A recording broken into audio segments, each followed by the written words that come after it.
ዓለምን ያድናል ሕይወትን ይሰጣል ሰውን ይለውጣል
እግዚአብሔር ቃል አንድ ቦታ እናነባለን ዘፍጥረት 22ን አውጥተን እንመለከታለን ቁጥር 1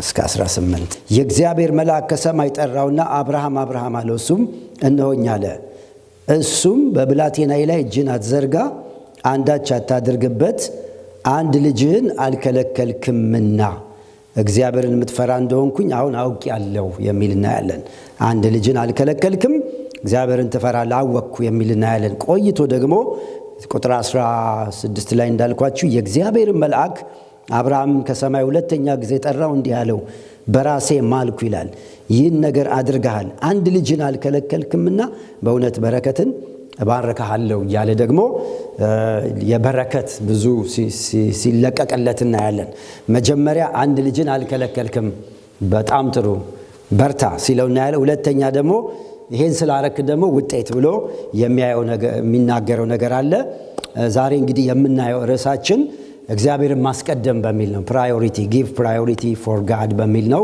ወይ ደግሞ ለመቅደም ጌታን ማስቀደም በሚል ነው እግዚአብሔርን ማስቀደም መጽሐፍ ቅዱሳችን በሙሉ ስንመለከተው ቁልፍ ሐሳቡ ያለው አስቀድም የሚል ነው እግዚአብሔርን አስቀድሙት የሚል መልእክት እናገኛለን እግዚአብሔርን ያስቀደሙ ሰዎች ደግሞ ሲባረኩ ነው የምናየው እና ዘመኑን ስናየው እንግዲህ የሽቅድድም ዘመን ነው የሩጫ ዘመን ነው ሰው ሁሉ ስታዩ ሰው ሁሉ ለመቅደም የሚሮጥበት ጊዜ ነው ሁሉ ሰው ቤተሰብ ግለሰብ ወጣት ትልቅ ብንል ለስኬት ሰው ሁሉ የሚሮጥበት የሩጫ ዘመን ነው በቃ ቢዚ በጣም እየሮጥኩ ነው የሚለው ሰው ሁሉ ስታዩትና ይሄ ሁሉ ምንድነው ሲባል ስኬት ለማግኘት ነው የሆነ ቦታ ለመድረስ አንድ ነገር ለመጨበጥ ታሪካቸው እንዲቀየርላቸው የቤተሰባቸው ታሪክ እንዲቀየር የኑሯቸው ፋይናንሳቸው እንዲቀየር ሁላችንም እንሮጣለን በህብረተሰቡ መካከል እና መሮጥ ጥሩ ነው መጽሐፍ ቅዱስም ሲናገር ታገኝ ዘንድ ሩጥ ይላል መሮጥ በጣም አስፈላጊ ነው ማይሮጥ ሰው አያገኝም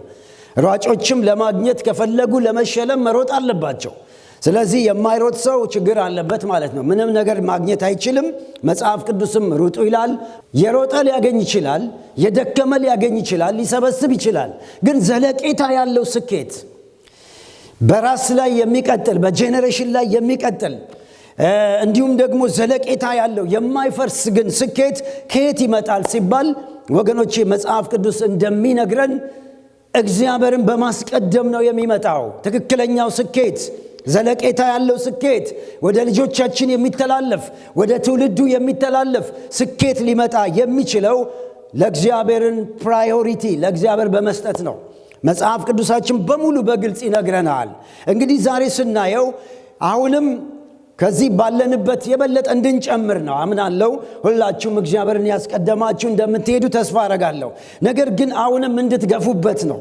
እንድንጨምርበት ነው እዚህ ጋር ይሄ መልእክት ጌታ የሰጠኝ ወደ ልቤ ስለዚህ ለማስቀደም አሁንም መጨከን እንዳለብን ከአብርሃም ሕይወት ትንሽ ነገሮች እንመለከታለን እንግዲህ ስኬት ካገኙት እግዚአብሔር በጣም ካከበራቸው ሰዎች መካከል አባታችን አብርሃም ነው አብርሃም በጣም የተሳካለት ቀድሞ እግዚአብሔርን አስቀድሞ መጨረሻው ደግሞ ቀድሞ የተገኘ ዘለቄታ ያለው እኛም ላይ ዛሬ የደረሰ በትውልዱ ላይ የሚሄድ በረከትን ይዞ የመጣው አባታችን አብርሃም ነው አባታችን ተብሎም ተጠርቷል ማለት ነው አብርሃም እንግዲህ እንዴት ነው የሮጠው?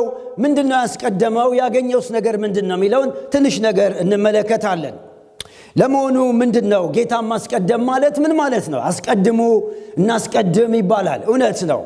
ስኬት ያለው እዛ ውስጥ ነው። መጽሐፉንም ስናይ በረከት ያለው እዛ ውስጥ ነው። ስኬት ግን ምንድነው? ወይ ደግሞ ማስቀደም ማለት ምን ማለት ነው? ከአብርሃም ሕይወት ሁለት ነገሮችን እንመለከታለን። የመጀመሪያው እንግዲህ ጌታን ማስቀደም ማለት ብዙ ዝርዝር አያስፈልገውም፣ ብዙ ዲቴይል መግባት አያስፈልገውም። መጽሐፍ ቅዱስ ብላክ ኤንድ ዋይት ቁጭ አድርጎልናል።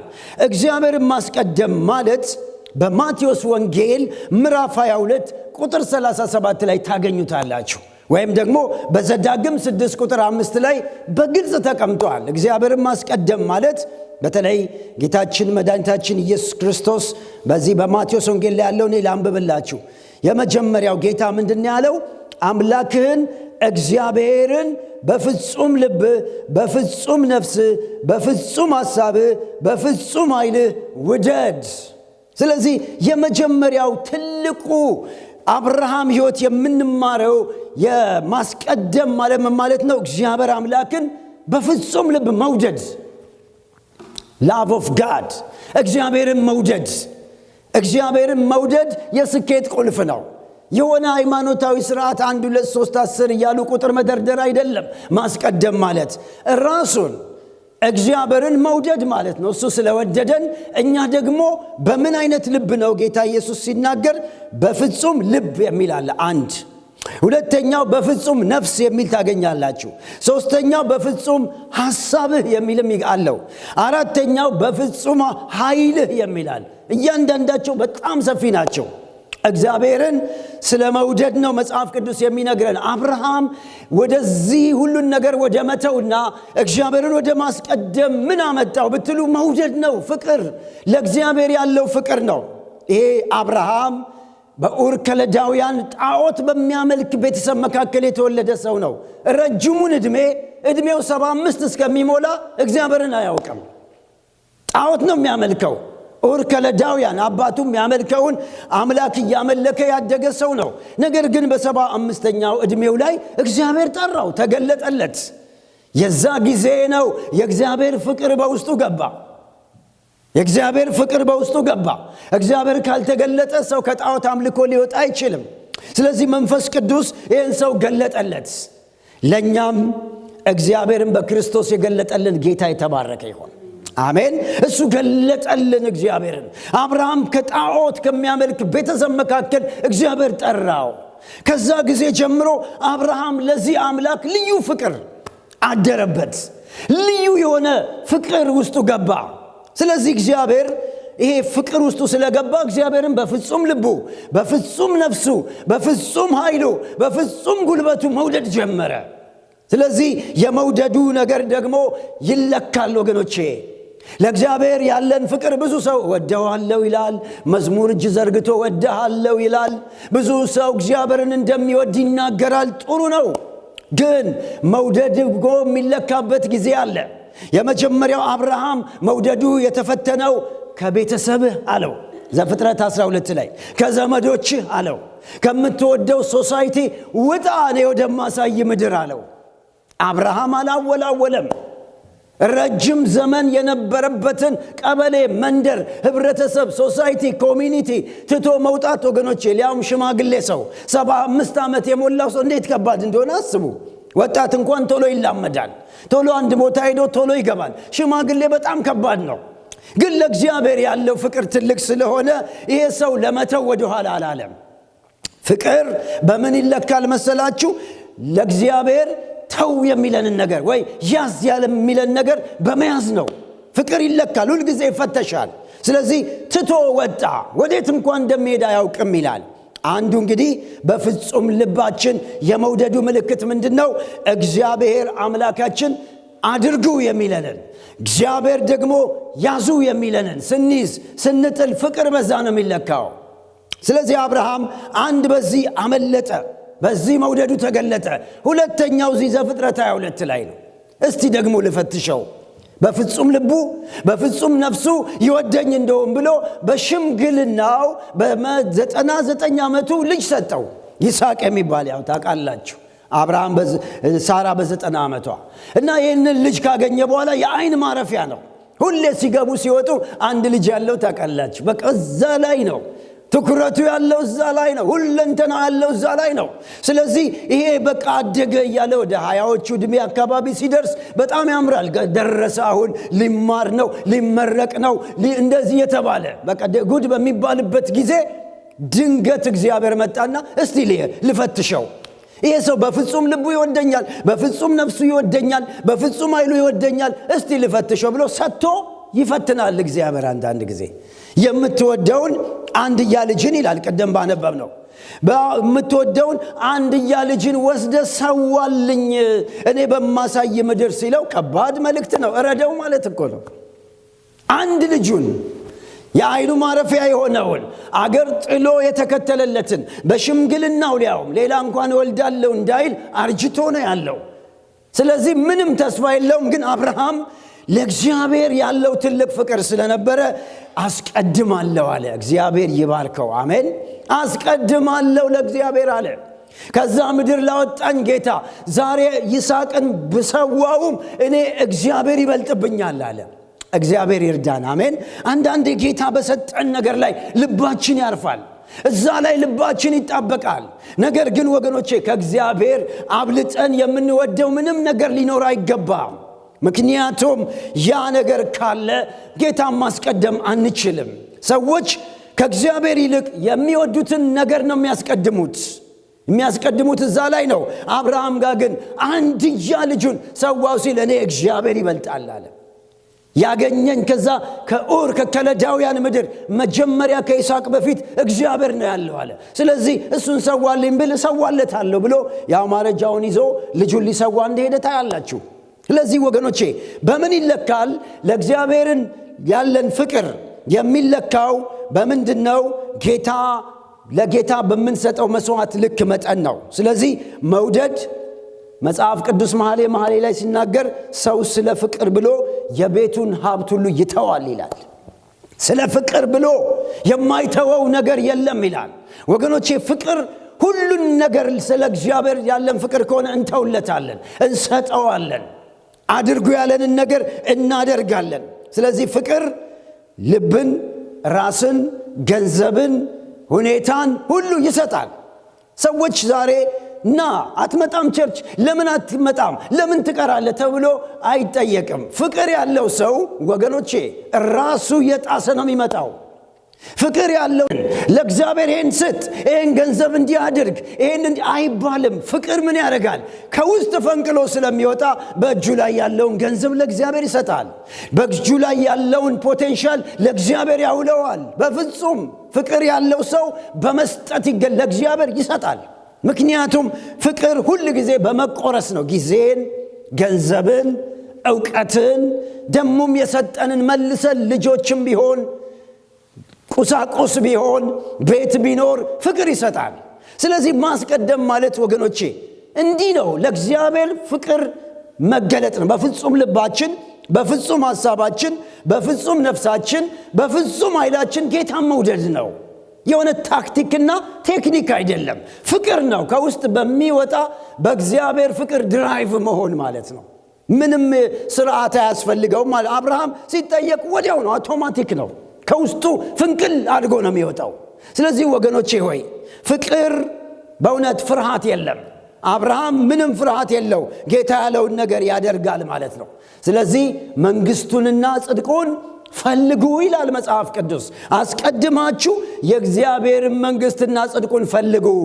ምን ማለት ነው? እንግዲህ ለመንግስቱና ለጽድቁ የሆነውን ነገር ጌታ ፍቅር ካለን ሁሉን ነገር እንሰጣለን። ከራሳችን ጀምረው ለመንግስቱና ጽድቁን ለማግኘት ስንል፣ መንግስቱን ለማስፋፋት ስንል ከራሳችን ጀምረን መስጠት አለብን። ይህን ስንሰጥ ነው ማስቀደም ማለት ይሄ ነው። ማስቀደም ማለት ለታይታ የሚሆን ነገር አይደለም፣ ልባዊ ነው።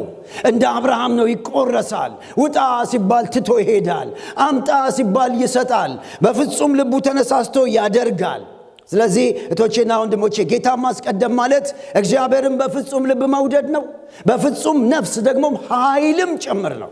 ኃይልህም ይላል ሐሳባችን ሁሉ ጊዜ እግዚአብሔር ላይ መሆን ማለት ነው ሐሳብ ሲሆን። እንደገና ደግሞ ነፍስ ሲል በቃ ነፍሳችን ከሱ ጋር የተሳሰረች መሆን አለባት 24/7። እንዲሁም ደግሞ ኃይል ሲል ያለን ፖቴንሻል ያለን ዕውቀት ሁሉ ለእግዚአብሔርና ለመንግስቱ ማዋል ማለት ነው። ይሄን ስናደርግ አስቀደምን ማለት ነው። ማስቀደም ማለት ይሄ ነው። ይሄን ስናደርግ ጌታ ይባርከናል፣ አንደኛ እንሆናለን። አብርሃም ለዚህ ነው። ስለዚህ ወገኖቼ ሆይ ጌታን አስቀድሙት፣ በፍጹም ልባችሁ በፍጹም ነፍሳችሁ ውደዱት። ከዚህ በላይ እግዚአብሔር ያስቀድማቸዋል። እግዚአብሔር አንደኛ ያደርጋቸዋል። አብርሃም አንደኛ የሆነው የተለየ ሰው ስለሆነ ጣዖት አምላኪ ነው እንዳልኳችሁ። እድሜውን ዘመን ሁሉ ለባዕድ አምልኮ ሲገብር የቆየ ሰው ነው። እንዴት እንዲሆነ ስንል በፍጹም ልቡ እግዚአብሔርን ይወዳል። በፍጹም ነፍሱ ለእግዚአብሔር ፍቅር አለው። ለእግዚአብሔር ከተባለ ወደ ኋላ አይልም። በቃ አንደኛ ነው የሚገኘው በሁሉ ነገር። መንግስቱ ይስፋ ከተባለ አንደኛ ነው። ጽድቅ ይምጣ ከተባለ አንደኛ ነው። ለጸሎት ከተባለ አንደኛ ነው። ለቃል ከተባለ አንደኛ ነው። ለህብረት ከተባለ አብርሃም አንደኛ ነው። ለማገልገል ከተባለ አንደኛ ነው። ስለዚህ ወገኖቼ እግዚአብሔርን ማስቀደም ማለት እንግዲህ ለጸሎት ቅድሚያ መስጠት ነው። ለቃሉ ቅድሚያ መስጠት ነው። እግዚአብሔርን ማስቀደም ማለት ለህብረት ለፌሎሺፕ ቅድሚያ መስጠት ነው። እግዚአብሔርን ማስቀደም ማለት ለማገልገል በእውቀታችን በፖቴንሻላችን በገንዘባችን አንደኛ ለእግዚአብሔር መንግስት እናውልለት። ይሄ ነው ማስቀደም ማለት መውደድ ነው። ያ ደግሞ ከፍቅር ነው የሚመነጨው። ስለዚህ አብርሃም ይሄንን ነገር አደረገ። በፍጹም ልቡ ይሄንን አደረገ።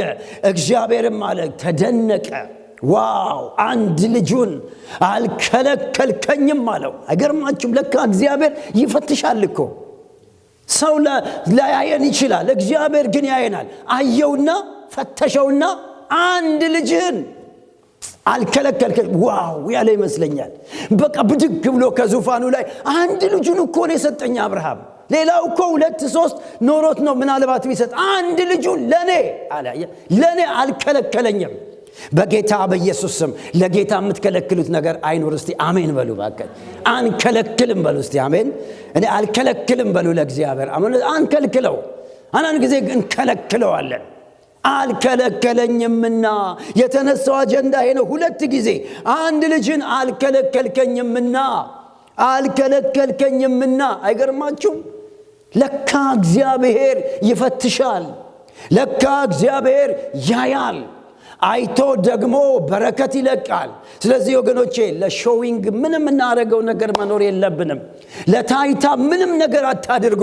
በፍቅር ግን ድራይቭ ሆነን ለእግዚአብሔርና ለመንግስቱ የሆነው ነገር ላይ እንረባረብበት። ያኔ ነው ጌታን ማስቀደም፣ ያኔ ነው መውደዳችን የሚገለጠው። አንድ ልጅህን አልከለከልከኝምና። ዛሬ ወገኖቼ እስቲ ፈትሹት። ምን ከልክለ ነው ይሆን ለጌታ? ምን ይሆን ለጌታ የከለከልነው ነገር? ይሄ ካለ ቶሎ እንመለስ፣ አንከልክለው። እግዚአብሔርን ስናስቀድመው አብርሃም አንደኛ ነው የሆነው። ልጁንም አላጣም። እንዳያችሁት እግዚአብሔር በሚገርም ነው የባረከው። ስለዚህ ወገኖቼ ለጌታ ብላችሁ የምታደርጉት ነገር እንዳይቆጫችሁ። በፍጹም እግዚአብሔር ዋጋችሁን ተምኖ ይከፍላችኋል። አብርሃም ይሄም በማረጉ እግዚአብሔር ከፍሎታል፣ ባርኮታል። ስለዚህ ለሰው ብለን ምንም እናደርገው ነገር የለም። ጳውሎስ እንዳለው ሰውን ለማስደሰት አንሄድም አለ። እግዚአብሔርን ግን እናስደስተዋለን። ስለወደደን እንወደዋለን። ስለዚህ ጌታ ማስቀደም እግዚአብሔርን በፍጹም ልብ፣ እግዚአብሔርን በፍጹም ነፍስ፣ እግዚአብሔርን በፍጹም ኃይል፣ እግዚአብሔርን በፍጹም ኃይል ኢየሱስን መውደድ ነው። ይሄ ማለት ደግሞ ፕራክቲካል ነገሩ ስናየው ቅድሚያ መስጠት ለጸሎት፣ ቅድሚያ መስጠት ለቃሉ፣ ቅድሚያ መስጠት ለህብረት፣ ቅድሚያ መስጠት ለማካፈል፣ ቅድሚያ መስጠት የእግዚአብሔርን ቤት ለመስራት፣ ቅድሚያ መስጠት በሁሉ አንደኛ መሆን። በቃ እንደዚህ አይነት ህይወት እግዚአብሔር ፈጽሞ አይቶ ዝም አይልም። ይባርካል፣ ተከታትሎ ይባርካል። ሰው ላያይ ይችላል። ፓስተር ላያያችሁ ይችላል። ነቢይ ላያያችሁ ይችላል። ሽማግሌ ላያያችሁ ይችላል። እግዚአብሔር ግን ከላይ ያያል። እስቲ ለዚህ አሜን በሉ። አየውና እግዚአብሔር ነው መልአክ መጥቶ መሰከረለት ይላል። ሰው እኮ አያየኝም፣ እኔ እኮ በማረገው ማንም አይከታተል አትበሉ። እግዚአብሔር አለ። በእውነት ነው የምላችሁ፣ እግዚአብሔር እንዲህ የሚሄዱትን ሰዎች ያስቀድማቸዋል። እና የአብርሃም ኳሊቲው ይሄ ነው። ሁለተኛው የአብርሃም ሁለተኛው ኳሊቲው ጌታን ማስቀደም ማለት ምንድነው ስንል አንድ መውደድ ነው። በቃ ፍቅርና ፍቅር ነው።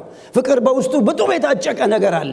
ስለዚህ እግዚአብሔርን መውደድ ያለው ሰው ደግሞ ለመስጠት ምንም እጁም ሐሳቡም አይምሮም ክፍት ነው። ሁለተኛው የአብርሃም ሕይወት በእምነት የጌታን ፈቃድ ለማድረግ መጨከን ወይም መገስገስ ነው። በእምነት መኖር የሚለው ነው ባጭሩ። አብርሃም እንግዲህ ከአብርሃም ሕይወት ጌታን ማስቀደም ማለት ምንድነው? በእምነት በማየት ሳይሆን በእምነት። ተመልከቱ እዚሁ ላይ ስትመለከቱት አብርሃም እንዴት በእምነት እንደገሰገሰ እምነት ምን እንደሚል እዚህ ጋር ማየት ትችላላችሁ። ልጁ ጠየቀው ቁጥር 4 ላይ በሦስተኛው ቀን ይላል አብርሃም ዓይኑን አነሳ፣ ቦታውን ከሩቅ አየ። አብርሃምም ሎሌዎችን አላቸው አህያውን ይዛችሁ ከዚህ ቆዩ፣ እኔና ልጄ ወደዛ ሄደን እንሰግዳለን አለ ይላል። ስትመለከቱት ወደ እናንተም እንመለሳለን። አብርሃምም የመሥዋዕቱን እንጨት አንስቶ ለልጁ ለይስሐቅ አሸከመው። እሱም እሳቱን ቢላዋውን በእጁ ያዘ። ሁለቱም አብረው ሄዱ። ይስሐቅም አባቱን አብርሃምን ተናገረው። አባቴ ሆይ አለ። እሱም እነሆይ ልጄ አለው። እሳቱና እንጨቱ ይኸው፣ የመሥዋዕቱ በግ ግን ወዴት ነው አለ። አብርሃምም ልጄ ሆይ የመሥዋዕቱን በግ እግዚአብሔር ያዘጋጃል አለው። ሁለቱም አብረው ሄዱ ይላል። የት አለ አባዬ? መሥዋዕቱ የት አለ? ሁሉ ነገር ሬዲ ነው ሲለው አብርሃም በእምነት እያየ ውስጡ ከበድ ያለ ጥያቄ ነው። ልጁ የት አለ በጉ? የት አለ? ሁሉ ይኸው ቢላዋው ይኸው ሁሉ ነገር አለ ሲል አብርሃም ደግሞ እንዲህ አለው አይዞ ልጄ የመሥዋዕቱን በግ ማን ያዘጋጃል? እስቲ ጨርሱት። እስቲ እንዲህ በሉ የመሥዋዕቱን በግ በሉ አንድ ጊዜ እግዚአብሔር ያዘጋጃል በሉ። ሃሌሉያ። ይኸው የእምነት ሰው እንዲህ ነው የሚሄደው። የእምነት ሰው ጌታን ማስቀደም ማለት በእምነት መራም። የመሥዋዕቱን በግ እግዚአብሔር ያዘጋጃል ብሎ የሚሄድ ሰው እሱ ጌታን የሚያስቀድም ሰው ነው። እዚህ ጋር ምንም አብርሃም እጁ ላይ የሚመካበት ወይም ይመጣል ብሎ የሚለው ምንም የለው። ግን አንድ እምነት አለው። ይሄ እግዚአብሔር ከኡር ከከለዳውያን ምድር የጠራኝ ይሄ ልጅ ደግሞ በዚህ እርጅና ዘመን የሰጠኝ አሁን ደግሞ በግ ያዘጋጃል። ኧረ አሜን ወገኖቼ ሆይ ዛሬ ብዙ ጊዜ ጥያቄ ያለብን በሕይወታችን ላይ ስንት ነገር አሳልፎን ስንት ተአምር በእጃችን ሰርቶ ፊታችን ላለ ነገር እንፈራለን። እኔ ዛሬ ነግራችኋለሁ ትላንት የረዳችሁ እግዚአብሔር ፊታችሁ ያለውንም የመሥዋዕቱን በግ ያዘጋጃል። እስቲ አሜን። ያዘጋጃል። ይሄ ነው ማስቀደም ማለት።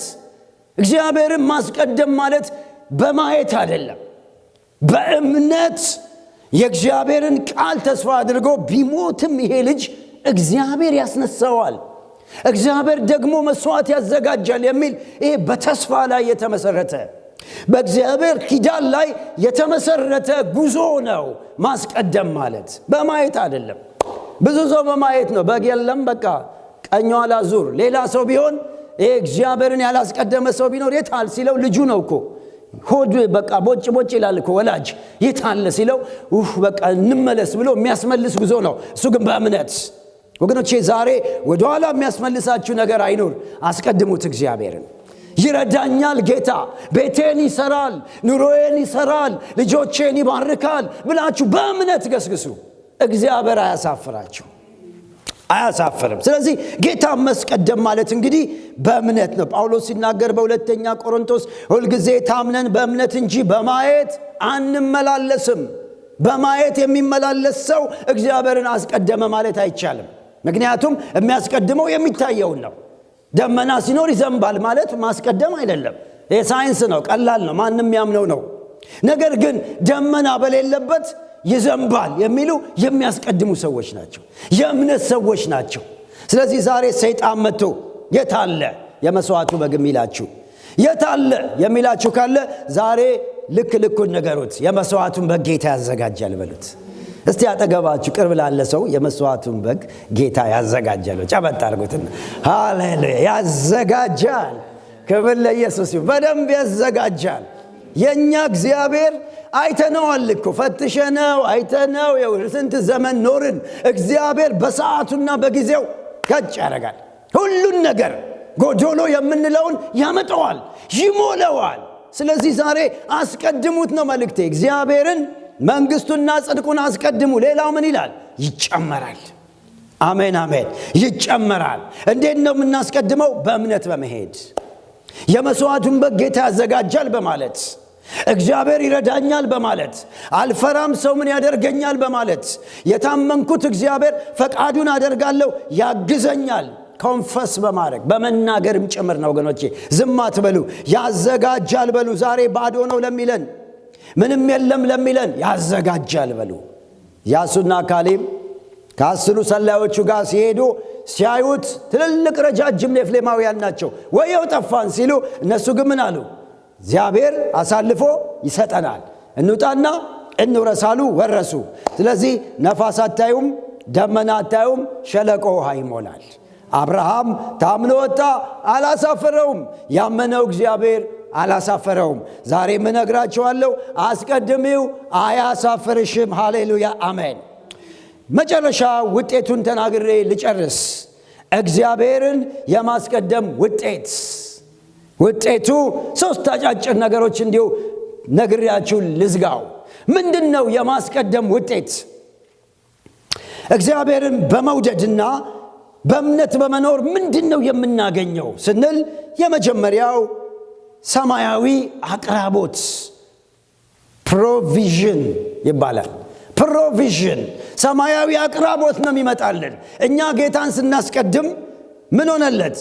ከዛ ሲደርሱ ይላል ቁጥር 13 ላይ አብርሃምም ዓይኑን አነሳ፣ በኋላውም አንድ በግ በዱር ውስጥ ቀንዶቹን በጸሰቤክ ተይዞ አየ። አብርሃምም ሄደ፣ በጉን ወሰደው፣ በልጁም ፈንታ መስዋዕት አድርጎ ሰዋው ይላል። ከየት መጣ ይሄ በግ? አስቡት። ጫካ ነው፣ አውሬ ነው ያለው፣ አንበሳ ነው ያለው። ወገኖቼ በሚገርም ሁኔታ የሚገርም በግ ነው የመጣው። ለምን መጣ ስትሉ አስቀድሟል አብርሃም። ላስቀደሙ ሰዎች ያልተጠበቀ ሰማያዊ አቅርቦት ሁሌ ያገኛቸዋል። አሜን። ስለዚህ አንጠራጠር። የሆነ ልክ ራይት ታይም ላይ እግዚአብሔር ይከፍታል። የተዘጋውን ይከፍታል፣ የሞተውን ያስነሳል፣ የታመመ ሕዝብ ቢኖር ይፈወሳል፣ የጦት መኖር ሰማያዊ አቅራቦት ሁል ጊዜ ይመጣል። ይሄ ፕሪንሲፕል ነው። ስለዚህ እግዚአብሔር ሰማያዊ አቅራቦት ፕሮቫይድ ያደርጋቸዋል። ያዌ ጀሪ ያለው እዚህ ጋር ስንመለከት ያዌ ጀሪ ማለት እግዚአብሔር ያዘጋጃል። ያዌ ይርኤ ነው የሚለው እዚህ ጋር ያዌ ጀሪ የሚለው እግዚአብሔር ያዘጋጃል። ስለዚህም ዛሬ ወገኖቼ እግዚአብሔርን አስቀድሙት። ያዘጋጃል፣ አትጠራጠሩ። ለልጆች ያዘጋጃል፣ ለቤተሰብ ያዘጋጃል፣ ለአገልግሎታችን ያዘጋጃል። ምንም ይጎልበት የለም፣ ሙሉ ጌታ ነው። ሁለተኛው የምንመለከተው እኛ ስናስቀድመው በጠላት ላይ ድል ወይም ገዢነት ነው የምናገኘው።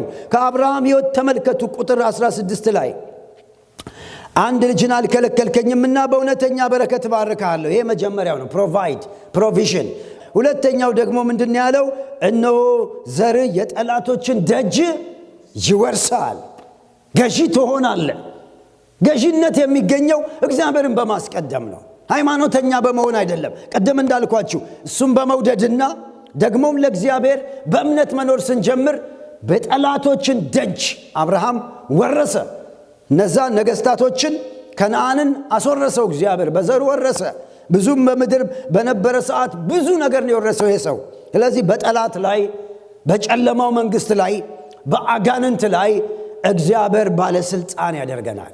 ደግሞ ነፍሳትን ያወርሰናል፣ ትውልድን ያወርሰናል።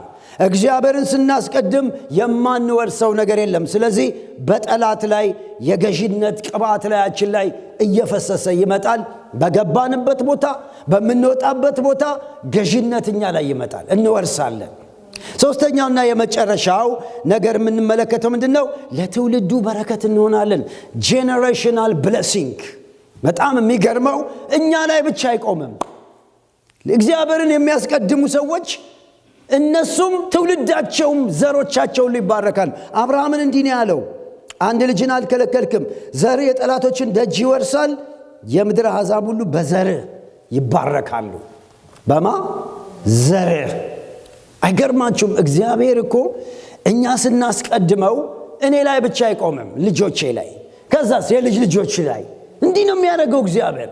ስለዚህ ጌታን ማስቀደም እንዴ ቆንጆ መሰላችሁ። ትውልዳችን ላይ ሁሉ ነው የሚሄደው።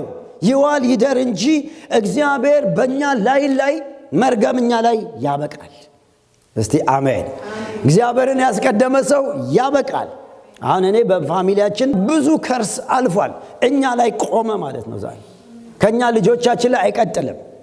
እንደዛ ነው የሚሆነው። ይቆማል ማለት ነው። ሰው ጌታን ማስቀደም ሲጀምር ይሰበራል። ከዛ ሌላው ትውልድ 10 ትውልድ ድረስ ይቀጥላል ማለት ነው። ስለዚህ ወገኖቼ ከኖርን ላይ ቀር ማንን እናስቀድም? እግዚአብሔርን ያስቀደመን እንኖር። እግዚአብሔርን ያስቀደመ ሰው ይህ ሁሉ በረከት ካለው ስለዚህ ዋጋ ቢያስከፍልም ቅድም ብያችኋለሁ፣ ጌታን ማስቀደም ዋጋ ያስከፍላል። ምን ወደውን መጣል ልንጠየቅ እንችላለን። ሊፈትነን የሚችል ልዩ ፈተና አለ። ቢሆንም ጌታ ይቅደም። አሜን። ቢሆንም ጌታ ይቅደም። ዛሬም ጌታን በማስቀደም ልዩ ፈተና ውስጥ ልትኖሩ ትችላላችሁ። ግን ፍጻሜያችን ያማረ ይሆናል። እግዚአብሔርን ያስቀደመ ይቀድማል። ርዕሴን ያዙት። ለመቅደም ጌታን ማስቀደም። ለመቅደም ማንም ማስቀደም? ጌታን ማስቀደም። እቺ ማጠቃለያችን ነው። ስለዚህ ወገኖቼ ለመቅደም ብዙ ዓለማዊ ስትራቴጂ ሲስተም አትሂዱ። በቴክኒክና በታክኒክ የሚሆን ነገር የለም። በሰው ብዛት በግርግር የሚሆን ነገር የለም። ዋናው በረከት ያለው ጌታን ማስቀደም ነው። የልብ አምላክ ስለሆነ እሱን እንፍራው፣ እሱን እናክብረው። እግዚአብሔር ዘመን ቆጥሮ ይመጣል። ዘመን ቆጥሮ እግዚአብሔር ቀንበር ይሰብራል። ዘመን ቆጥሮ ልክ እንደ አብርሃም አንድ ቀን ይመጣላቸዋል። አንድ ልጅሽን አልከለከልሽኝምና፣ ጊዜሽን ለኔ ሰተሻልና፣ ገንዘብህን ለኔ ሰተሃልና ብሎ የሚልበት ጊዜ በደጅ ነው። አሜን። እሱ ይበልጣል ደግሞ እሱ ይበልጣል። ተከትለሽኛል፣ በቃ አገልግለሽኛል፣ አይቻለው፣ ድካምን አይቻለው፣ ሩጫሽን አይቻለው። ስለዚህ ብሎ ከሰማይ ይለቀቃል። ከተባረክን በሰማዩ ጌታ ይባርከን። ስለዚህ ጌታ ኢየሱስ ይባርካችሁ። ከዚህ የበለጠ ጌታን አስቀድሞ እግዚአብሔር ታምር ያደርጋል። ጌታ ይባርካችሁ።